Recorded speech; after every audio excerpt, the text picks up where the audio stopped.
اسلام میں عبادات کے حوالے سے ہمارے فقہا نے لکھا کہ دو طرح کی عبادات اسلام میں اللہ تعالیٰ جل وعلا نے اپنے محبوب کے ذریعے سے ہم پر لاگو کی ہیں۔ بعض عبادتیں مقصودہ ہیں اور بعض عبادت مقصودہ تک لے جانے کا ذریعہ ہیں۔ مثلا ہمارے فقہا کہتے ہیں کہ وضو بذات خود عبادت مقصودہ نہیں ہے۔ مقصود کیا ہے؟ ہم نے نماز پڑھنی ہے تو اس سے پہلے ہمیں طہارت ضروری ہے، اس لیے ہم وضو کرتے۔ ہم نے قرآن کریم کو ہاتھ میں پکڑنا ہے تو یہ عبادت مقصودہ ہے، اس سے پہلے ہم کیا کریں گے؟ ہم پر وضو لازمی ہے۔ تو عبادت مقصودہ تک لے جانے کا یہ ذریعہ ہے وضو۔ اب وضو کا جو ثواب نبی سرور عالم صلی اللہ علیہ وسلم نے بیان فرمایا، ہمارے لیے وہ بہت زیادہ ہے۔ اگر اس کو یوں سمجھا جائے، آپ جانتے ہیں کہ حضرت سیدنا سلیمان علی نبینا وعلیہ الصلاۃ والتسلیم نے پوچھا تھا کہ تخت کون لے کر آئے گا؟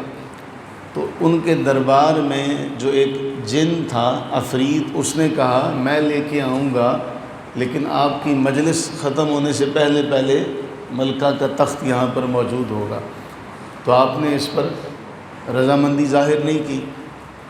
پھر آپ کی امت میں سے ایک وہ شخص جسے کتاب کا علم دیا گیا، اس نے کہا کہ میں تخت لے کر آؤں گا، آپ کی پلک جھپکنے سے پہلے تخت یہاں پر آن موجود ہوگا، اور تخت موجود ہو گیا۔ قرآن نے اسے بیان کیا۔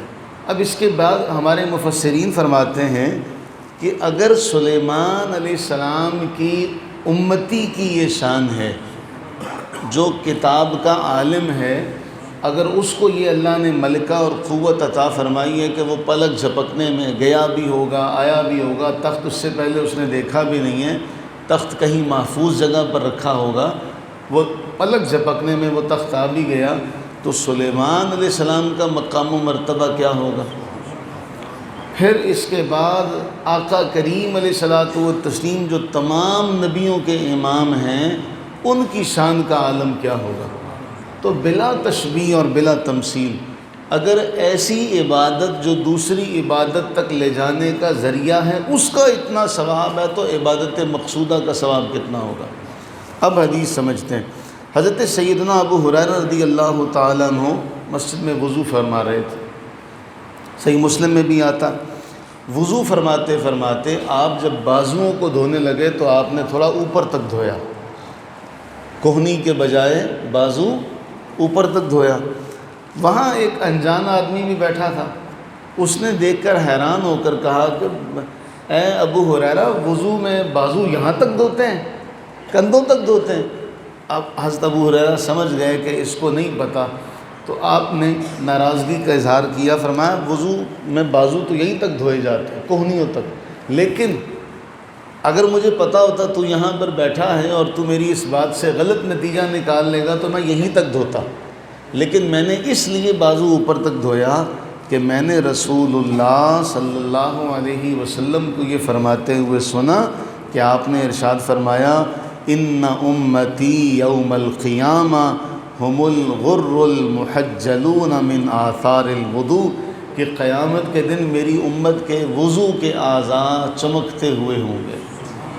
تو میں نے کہا میری چمک یہاں کے بجائے یہاں تک آ جائے، میں نے تو اس لیے یہ کام کیا، لیکن دھونا یہیں تک ہے۔ یعنی اس سے دو باتیں بڑی اہم پتہ چلتی ہیں۔ پہلی بات تو یہ ہے کہ ہمیں نیکی کے کام میں آگے بڑھنا چاہیے۔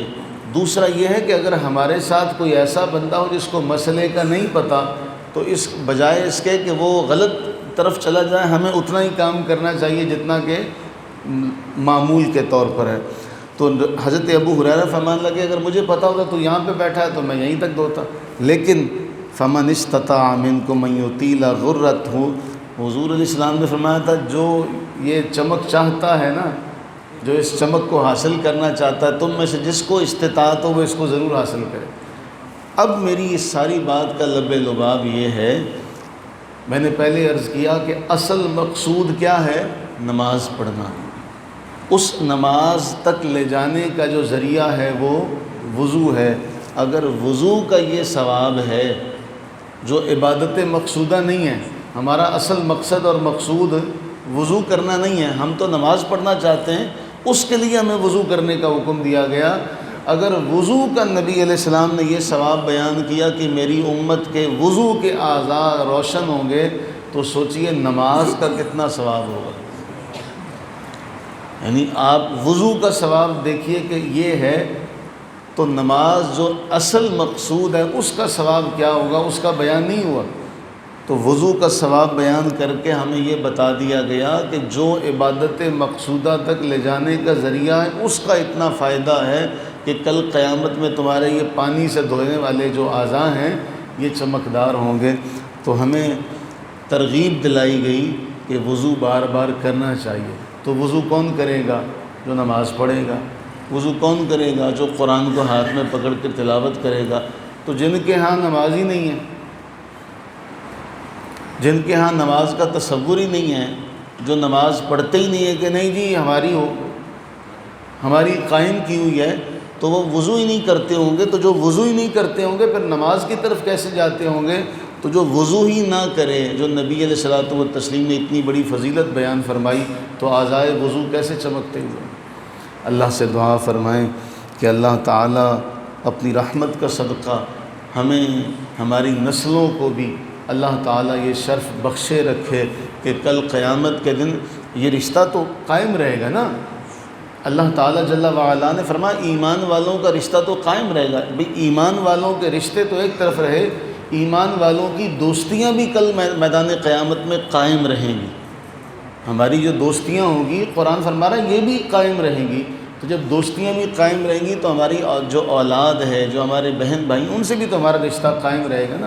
تو اگر ہمیں آج اولاد کو تکلیف میں دیکھ کر خود بے چینی ہوتی ہے، تو میدان قیامت میں بھی تو جب اولاد کو ایسا دیکھیں گے تکلیف تو ہوگی نا۔ تو اللہ سے یہ دعا کریں کہ اللہ تعالی ہماری اولادوں کو بھی یہ شرف قائم بخشے رکھے کہ ان کے بھی وضو کے اعضاء چمکدار ہوں۔ اللہ تعالی ہم سب پر اپنی رحمت نازل فرمائے۔